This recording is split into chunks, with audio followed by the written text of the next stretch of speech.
মুক্তিযোদ্ধা দুর্যোগ ত্রাণ ও পুনর্বাসন মন্ত্রণালয়ের উপদেষ্টা ফারুকী আজম আজ চট্টগ্রামের বোয়ালখালীতে বৈষম্য বিরোধী আন্দোলনে শহীদ নুরুল আবসার ওমর পরিবারের সাথে ঈদ শুভেচ্ছা বিনিময় করেছেন।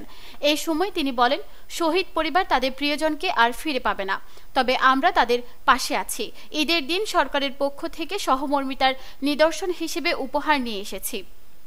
বুধবার সকাল 11টায় জুলাই গণ অভ্যুত্থানে শহীদ ওমরের কবর জিয়ারত শেষে তার পরিবারের সাথে ঈদের শুভেচ্ছা বিনিময়কালে এসব কথা বলেন তিনি। আল্লাহ আছে, কারো হক যেন ব্যাহত না হয়, এটা দেখাশোনা দেখে আপনারা আয়োজনটা সম্পন্ন করবেন। সরকার সম্পূর্ণরূপে আপনাদের সাথে আছে, শুধু এটা নয়, এরপরে মাসে মাসে ভাতাও আসবে। ফারুকী আজম আরও বলেন, অন্যায় করলে বিচার হবে না, এমনটি হতে পারে না। আমরা যদি ন্যায় বিচার নিশ্চিত না করি তাহলে কেমন ন্যায়ের সমাজ গড়ে উঠবে? ন্যায়ের সমাজ প্রতিষ্ঠার জন্য আরও কত মানুষকে আত্মত্যাগ করতে হবে? তাই অবশ্যই গণহত্যাকারীদের বিচার করতে হবে।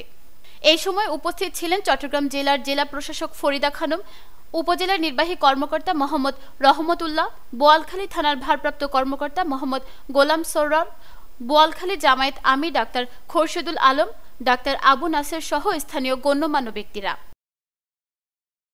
নিউজ ডেস্ক, দৈনিক পূর্বকোণ।